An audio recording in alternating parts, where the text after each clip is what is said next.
ನೋಡಿ, ಇದು ತೋಕಿನಹಳ್ಳಿ ತಾಂಡ, ನಿಂಗಿನಹಳ್ಳಿ ತಾಂಡ, ಶ್ರೀಕಂಠಾಪುರ ತಾಂಡದ ಮಧ್ಯದಲ್ಲಿರುವಂತಹ ಒಡಕಾಗಿರುವ ಕೆರೆಯ ಸಮೀಪದಲ್ಲಿ, ಈ ಹಳ್ಳದ ಸಮೀಪದಲ್ಲಿ, ಈ ಬೆಟ್ಟದ ತಪ್ಪಲಿನಲ್ಲಿ ಈ ಒಂದು ಕಲ್ಲಾಸಗತೆ ಗವಿ ಇದೆ. ಈ ಗವಿಯ ವಿಶೇಷವೇನೆಂದರೆ, ಶಿಲಾಯುಗದ ಮಾನವರು ಇಲ್ಲಿ ವಾಸ ಮಾಡಿರುವಂತಹ ಅವಶೇಷಗಳು, ಕುರುಹುಗಳಿವೆ. ಇಲ್ಲಿ ನೋಡಿ, ಇಲ್ಲಿ ಶಿಲಾಯುಗದ ಮಾನವ ತನ್ನ ಕಾಲಾವಧಿಯಲ್ಲಿ ಮನುಷ್ಯನ ರೇಖೆಗಳನ್ನು ಬರೆದಿದ್ದಾನೆ. ಅದು ಕಪ್ಪು ಬಣ್ಣ. ಮತ್ತು ಈಗ ಈ ಭಾಗದಲ್ಲಿ ಕೆಲವು ಜಾಜು ಬಣ್ಣದಲ್ಲಿ ಬರೆದಿದ್ದಾನೆ.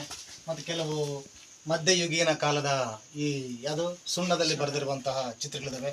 ಮತ್ತು ಈ ಭಾಗದಲ್ಲಿ ಇಲ್ಲಿ ಬಹುತೇಕ ಜಾಜು ಬಣ್ಣ ಮತ್ತು ಸುಣ್ಣದಿಂದ ಬರೆದಿರುವಂತಹ ಬಹುತೇಕ ರೇಖಾಚಿತ್ರಗಳೆಲ್ಲ ನಶಿಸಿವೆ.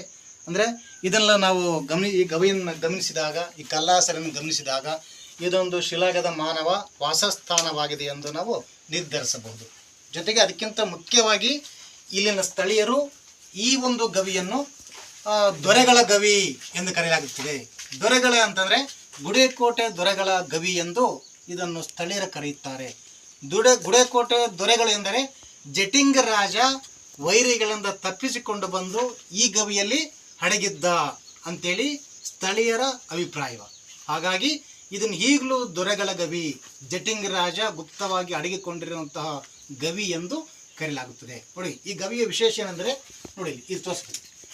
ಇಲ್ಲಿ ಕಂಪ್ಲೀಟ್ ಆಗಿ ನೋಡಿ, ಈ ಕಲ್ಲು ಮತ್ತು ಮಣ್ಣಿನಿಂದ ಇಲ್ಲಿ ಗೋಡೆ ಕಟ್ಟಿದರೆ, ಆ ಒಳಭಾಗದಲ್ಲಿ ಜಾಗ ಇದೆ. ಮತ್ತು ಇಲ್ಲಿ ಕಿಂಡಿ ಇದೆ. ಮತ್ತು ಈ ಭಾಗದೆಲ್ಲ ಸ್ಥಳಾವಕಾಶ ಇದೆ. ನೋಡಿ, ಇದೆಲ್ಲ ಗೋಡೆ ಕಟ್ಟಿದ್ದಾರೆ. ಇಲ್ಲಿವರೆಗೆ ಗೋಡೆ, ಈ ಗೋಡೆ ಎಲ್ಲ ನಿಧಿಗಳೆಲ್ಲ ಭಗ್ನಗೊಳಿಸಿದ್ದಾರೆ. ಮತ್ತು ಒಳಭಾಗದಲ್ಲಿ ಅಲ್ಲಿ ಬಾಗಿಲಿತ್ತನೋ ಅಥವಾ ಕಿಂಡಿ ಇತ್ತನೋ ನೋಡು, ಅದೆಲ್ಲ ಗುಪ್ತ ಅಂದರೆ ಜಟಿಂಗ ರಾಜ ಇಲ್ಲಿ ಈ ಭಾಗದಲ್ಲಿ ಅಡಿಗೆ ಕುಳಿತಿರ್ಬೋದು, ಬಹಳಷ್ಟು ದಿನಗಳ ಕಾಲ ವಾಸ ಮಾಡಿದ್ದ ಇಲ್ಲಿ ಅಂತೇಳಿ ಸ್ಥಳೀಯರ ಅಭಿಪ್ರಾಯ ಪಡ್ತಿದ್ದಾರೆ. ನೋಡಿ, ಇದನ್ನೆಲ್ಲ ಗಮನಿಸಿದಾಗ, ಈ ಗೋಡೆ ಗಮನಿಸಿದಾಗ, ಇದೆಲ್ಲ ಗಮನಿಸಿದಾಗ ಅವರು ವ್ಯವಸ್ಥಿತವಾಗಿ ಇಲ್ಲಿ ಮನೆಯಂತ ಮಾಡಿಕೊಂಡು ಇಲ್ಲಿ ವಾಸ ಮಾಡಿದ್ದಾರೆ. ಮತ್ತು ಇಲ್ಲಿ ನೋಡಿ, ಕಪ್ಪು ಬಣ್ಣದಲ್ಲಿ ಬಹುತೇಕ ಚಿತ್ರಗಳಲ್ಲಿ ನಶಿಸಿದ್ದಾವೆ. ಅಲ್ಲಿ ಸೂರ್ಯ ಮತ್ತು ಚಂದ್ರನ ಚಿತ್ರ ಇರುವಂಥವನ್ನ ಕಾಣ್ಬೋದು. ಬಹುತೇಕ ಕಪ್ಪು ಬಣ್ಣದ ಚಿತ್ರಗಳಿದ್ದಾವೆ, ಜಾಜಿ ಬಣ್ಣದ ಚಿತ್ರಗಳಿದ್ದಾವೆ, ಬಿಳಿ ಬಣ್ಣದ ಚಿತ್ರಗಳಿದ್ದಾವೆ. ಇದು ಪ್ರಾಚೀನ ಅಂದರೆ ಇತಿಹಾಸ ಪೂರ್ವ, ಫ್ರೀ ಹಿಸ್ಟ್ರಿ ಅಂತ ಹೇಳ್ತೀವಲ್ಲ, ಇತಿಹಾಸ ಪೂರ್ವದಲ್ಲೇ ಶಿಲಾಯುಗದಲ್ಲೇ ಮಾನವ ಇದನ್ನು ನೆಲೆನಾಗಿ ಮಾಡಿಕೊಂಡಿದ್ದ.